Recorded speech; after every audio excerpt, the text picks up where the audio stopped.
Hi hello ನಮಸ್ಕಾರ ಲಾ tips ಕಾರ್ಯಕ್ರಮಕ್ಕೆ ಸ್ವಾಗತ. ನಾನು ರಕ್ಷಿತಾ ಸಿಂಗ್. ಈ ಸಂಚಿಕೆಯಲ್ಲಿ ನಾನು ನಿಮ್ಗೇನು ತಿಳಿಸ್ಕೊಡ್ತೀನಿ ಅಂದರೆ ವಿಲ್ ಅಂದರೆ ಏನು, ವಿಲ್ಗಿರುವಂತಹ ಕಂಡೀಷನ್ಸ್ ಏನು ಆ್ಯಂಡ್ ವಿಲ್ನ ಯಾರು ಎಕ್ಸಿಕ್ಯೂಟ್ ಮಾಡಬಹುದು ಅಂತ ನಾನು ನಿಮಗೆ ತಿಳಿಸ್ಕೊಡ್ತೀನಿ. ವಿಲ್ ಅಂದರೆ ಏನು? ವಿಲ್ನ ನಮ್ಮ ಹತ್ರ ಏನಾದರೂ ಆಸ್ತಿ ಇದ್ದರೆ ಆ ಆಸ್ತಿನ ಹೇಗೆ ವಿಭಾಗ ಆಗಬೇಕು, ಯಾರಿಗೆ ಆಸ್ತಿ ಹೋಗಬೇಕು ಅಂತ ಬರೆಯೋದನ್ನು, ಎಕ್ಸಿಕ್ಯೂಟ್ ಮಾಡೋದನ್ನು ನಾವು ವಿಲ್ ಅಂತ ಕರಿತೀವಿ. ಈ ವಿಲ್ಲು ಯಾರು ಬರಿಬಹುದು ಅಂದರೆ ಯಾರ ಹತ್ರ ಆಸ್ತಿ ಇರುತ್ತೋ, like for instance A.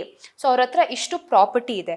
A ಬಂದು ಅವರು ಸ್ವಯಮರ್ಜಿತ ಆಸ್ತಿ, ಅವರು ಸಂಪಾದನೆ ಮಾಡಿ ಅವ್ರ ದುಡ್ಡಿಂದ ಖರೀದಿ ಮಾಡೋಂತಹ ಪ್ರಾಪರ್ಟಿಗೆ ಮಾತ್ರ ಅವರು ವಿಲ್ನ ಬರಿಬಹುದು. ಈ ವಿಲ್ಲಲ್ಲಿ ಏನಿರುತ್ತೆ, ಅವರು ಯಾರಿಗೆ ಈ ಪ್ರಾಪರ್ಟಿ ಹೋಗುತ್ತೆ, ಹೇಗೆ ಹೋಗುತ್ತೆ ಅಂತ ನಾವು ವಿಲ್ಲಲ್ಲಿ ಬರಿತೀವಿ.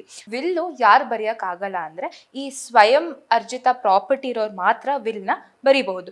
ಆ ಸ್ವಯಂ ಅರ್ಜಿತ ಪ್ರಾಪರ್ಟಿ ಬಂದು self acquired property and movable and immovable property ಕೂಡ ಇರಬಹುದು. ಅಂದರೆ ಮೂವಬಲ್ ಪ್ರಾಪರ್ಟಿ ಅಂದರೆ ಕಾರ್ಸು, ಗೋಲ್ಡು, ಇದನ್ನು ನಾವು ಮೂವಬಲ್ ಪ್ರಾಪರ್ಟಿ ಅಂತ ಕರಿತೀವಿ. ಇಮ್ಮೂವಬಲ್ ಪ್ರಾಪರ್ಟಿ ಅಂದರೆ ಲ್ಯಾಂಡು, ಬಿಲ್ಡಿಂಗ್ಸು, ಪ್ರಾಪರ್ಟೀಸ್ಗೆಲ್ಲ ನಾವು ಇಮ್ಮೂವಬಲ್ ಪ್ರಾಪರ್ಟಿ ಅಂತ ಕರಿತೀವಿ. ಯಾರ್ದು ಆನ್ಸೆಸ್ಟ್ರಲ್ ಪ್ರಾಪರ್ಟಿ ಮೇಲೆ ಅವ್ರಿಗೆ ಭಾಗ ಸಿಗಿರುತ್ತಲ್ವಾ, ಅವರು ಈ ವಿಲ್ನ ಬರೆಯೋಕ್ಕಾಗಲ್ಲ. ಅವ್ರ ಆನ್ಸೆಸ್ಟ್ರಲ್ ಪ್ರಾಪರ್ಟಿ ಮೇಲೆ ಅವ್ರಿಗೆ ಹಕ್ಕು ಬಂದಿದ್ರೆ ಅವರು ಬರೆಯೋಕ್ಕಾಗಲ್ಲ. ಅಂದರೆ ಈ ಪ್ರಾಪರ್ಟಿ ಇವ್ರಿಗೆ ಹೋಗುತ್ತೆ ಅಥವಾ ಈ ಗೋಲ್ಡ್ ಅವ್ರಿಗೆ ಹೋಗುತ್ತೆ ಅಂತ ಬರೆಯಲ್ಲ. ಇಮ್ಮೂವಬಲ್ ಪ್ರಾಪರ್ಟಿ ಆಗಲಿ, ಮೂವಬಲ್ ಪ್ರಾಪರ್ಟಿ ಆಗಲಿ, ಅವ್ರು ಸೆಲ್ಫ್ ಅಕ್ವೈರ್ಡ್ ಆಗಿದ್ರೆ ಮಾತ್ರ ಈ ವಿಲ್ನ ಬರಿಬಹುದು. ಈ ವಿಲ್ ಬರೆಯೋ ಕಂಡೀಷನ್ಸ್ ಏನು ಅಂದರೆ, ವಿಲ್ ಬರೆಯೋವರು ಯಾರು ಇರ್ತಾರೋ ಅವ್ರ ಮೇಲೆ ಯಾವಂತಹ ದಬ್ಬಾಳಿಕೆ ಇರಬಾರ್ದು, ಯಾವ ಫೋರ್ಸು ಇರಬಾರ್ದು.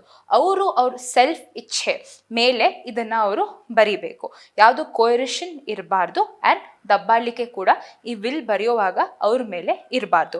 ನಿಮ್ಮ ಇನ್ನೊಂದು ಪ್ರಶ್ನೆಗೆ, ವಿಲ್ನ ಒಂದ್ಸತಿ ಬರೆದು ಬಿಟ್ರೆ ಅದೇ ಎಂಡ ಅಲ್ಲ.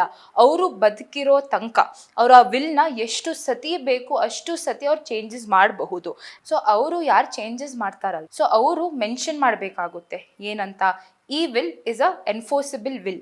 ಹಳೆ ಯಾವುದು ವಿಲ್ ಇರುತ್ತಲ್ವ ಅದೆಲ್ಲ ರದ್ದು ಆಗುತ್ತದೆ ಅಂತ ಹೇಳಿ ಅವರು ಆ ವಿಲ್ಲಲ್ಲಿ ಬರೆದಿರಬೇಕು. ಇನ್ ಕೇಸ್ ಏನಾದರೂ ಬರ್ದಿಲ್ಲ, ಯಾವುದು ವಿಲ್ ಅವ್ರು ಲೇಟೆಸ್ಟಾಗಿ ಬರ್ದಿರ್ತಾರಲ್ವ ಅದೇ ಈ ವಿಲ್ ಯಾರು ಬರ್ದಿರ್ತಾರಲ್ವ ಆ ವಿಲ್ಲು ಅವರು ಸತ್ತಾದ ಮೇಲೆ ಮಾತ್ರ ಜಾರಿಗೆಗೆ ಬರುತ್ತದೆ. ವಿಲ್ನ ನಾವು ಕ್ಲೀನಾಗಿ ಡ್ರಾಫ್ಟ್ ಮಾಡಬೇಕು. ಅಂದರೆ ನಮ್ಮ ಹತ್ರ ಏನು ಆಸ್ತಿ ಇದೆ, ಯಾವ್ದು ಆಸ್ತಿ ಇದೆ, ಆಸ್ತಿ ಎಷ್ಟಿದೆ, ಅದ್ರ ಸ್ಕೆಡ್ಯೂಲ್ಸ್ ಏನು, ಅದು ಎಲ್ಲಿ ಲೊಕೇಟ್ ಆಗಿದೆ ಅಂತ ಕ್ಲಿಯರ್ ಆಗಿ ಮೆನ್ಷನ್ ಮಾಡಬೇಕು. ಮತ್ತು ಯಾರಿಗೆ ಹೋಗ್ತಾ ಇದೆ ಆ ಆಸ್ತಿ ಆ್ಯಂಡ್ ಯಾವ ಕಾರಣಕ್ಕೋಸ್ಕರ ನೀವು ಅವ್ರಿಗೆ ಟ್ರಾನ್ಸ್ಫರ್ ಮಾಡ್ತಿದ್ದೀರಾ ಅಂತ ಕೂಡ ನೀವು ಬರಿಬೇಕಾಗುತ್ತದೆ. ವಿಲ್ನ ನಾವು ಹೆಂಗಾದರೂ ನಾವು ಮಾಡಬಹುದು. ಅಂದರೆ ನಾವು ಪೇಪರ್ ಮೇಲಾದರೂ ಬರಿಬಹುದು ಅಥವಾ ಬಾಂಡ್ ಮೇಲೆ ಬರಿಬಹುದು, ಅಫಿಡವಿಟ್ ಮೂಲ ಕೂಡ ಬರೀಬಹುದು. There are no certain preterm condition that ಹಿಂಗೆ ಇರಬೇಕು, ಇದ್ರ ಮೇಲೇ ಬರ್ಸಿದ್ರೆ ಅದು ಜಾರಿಗೆ ಬರುತ್ತದೆ ಅಂತ. ಆದರೆ ನೀವು ವಿಲ್ನ ಯಾವತ್ತೂ ಅಷ್ಟೇ ರಿಜಿಸ್ಟ್ರೇಷನ್ ಮಾಡಿ. ರಿಜಿಸ್ಟರ್ ಮಾಡಿದ್ರೆ ಅದಕ್ಕೆ ತುಂಬ ವ್ಯಾಲ್ಯೂ ಇರುತ್ತದೆ. ಅನ್ನೆಸೆಸರಿ ಈ ಡಿಸ್ಪ್ಯೂಟ್ಸ್ ಇರುತ್ತಲ್ವಾ ಅದು ಸ್ಟಾಪ್ ಆಗುತ್ತೆ. ಏನಾಗುತ್ತೆ ಅಂದರೆ ಜನರಲಿ ಇವಾಗ ತುಂಬ ಡಿಸ್ಪ್ಯೂಟ್ಸ್ ಬರ್ತಾ ಇದೆ ಈ ರೆವೆನ್ಯೂ ಡಿಪಾರ್ಟ್ಮೆಂಟಲ್ಲಿ ಮತ್ತು ಈ ವಿಲೇಜ್ ಅಕೌಂಟೆಂಟ್ಸ್ ಹತ್ರ. ಅವ್ರು ಏನೇನು ಮಾಡ್ತಿದ್ದಾರೆ ಅಂದರೆ, ಯಾರ ಹತ್ರ ಈ ಆಸ್ತಿ ಬದಲಾವಣೆ ಮಾಡ್ಕೊಳ್ಬೇಕು ಅಂತ ಇರ್ತಾರೋ ಅವರು ವಿಲ್ ತೊಗೊಂಡು ಹೋಗ್ತಾರೆ. ವಿಲ್ ತೊಗೊಂಡು ಹೋದಾಗ ಅದು ಅನ್ರಿಜಿಸ್ಟರ್ ಆಗಿದ್ರೆ ಅವ್ರು ಏನು ಹೇಳ್ತಾರೆ ಅಂದರೆ, ನೀವು ಹೋಗಿ ಪ್ರೊಬೇಟ್ ಮಾಡಿಸ್ಕೊಂಡು ಬನ್ನಿ ಅಂತ ಹೇಳ್ತಾರೆ. ಇದಕ್ಕೆ ಇದರ ಅನ್ನೆಸೆಸರಿ ಇಶ್ಯೂ ಆಗುತ್ತೆ. ನೀವು ಮತ್ತೆ ಸಿವಿಲ್ ಕೋರ್ಟ್ ಹೋಗಿ ಪ್ರೊಬೇಟ್ ಹಾಕ್ಕೊಂಡು ನೀವೊಂದು ಸರ್ಟಿಫಿಕೇಟ್ ತಗೊಂಡು ಬರಬೇಕಾಗುತ್ತೆ. ಇದರಲ್ಲಿ ತುಂಬ ತಕರಾರು ಇರುತ್ತೆ, ತುಂಬ ಪ್ರಾಬ್ಲಮ್ಗಳನ್ನ ಫೇಸ್ ಮಾಡ್ತೀರಾ.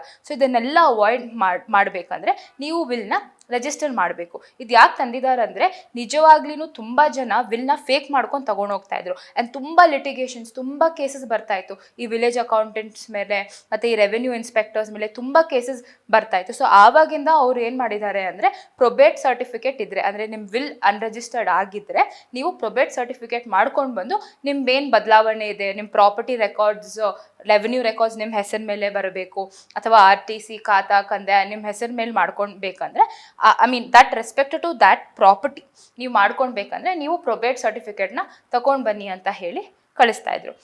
ಇದನ್ನೆಲ್ಲ ಅವಾಯ್ಡ್ ಮಾಡೋಕ್ಕೆ ನಾವು ವಿಲ್ನ ಯಾವತ್ತು ರಿಜಿಸ್ಟರ್ ಮಾಡಬೇಕು.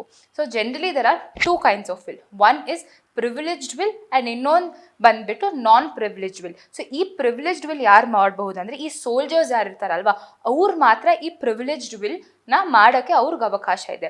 ಯಾಕಂದರೆ ಈ ಸೋಲ್ಜರ್ಸ್ಗೆಲ್ಲ ಅವ್ರ ಲೈಫ್ಸ್ ಬಂದು ತುಂಬ ಅನ್ಪ್ರಿಡಿಕ್ಟಬಲ್. ಸೊ ಅದಕ್ಕೆ ಅವ್ರಿಗೆ ಮಾತ್ರ ಈ ರೈಟ್ಸ್ ಇದೆ. ಆ್ಯಂಡ್ ನಮ್ಮ ಎಲ್ಲ ಸಿವಿಲಿಯನ್ಸ್ಗೆ ನಾವು ಮಾಡಬೇಕಾಗಿರೋದು it is unregistered will. So ಇದಾಗಿತ್ತು ಇವತ್ತಿನ ಲಾ ಟಿಪ್ಸ್. ನಾಳೆ ಮತ್ತೆ ಸಿಗೋಣ.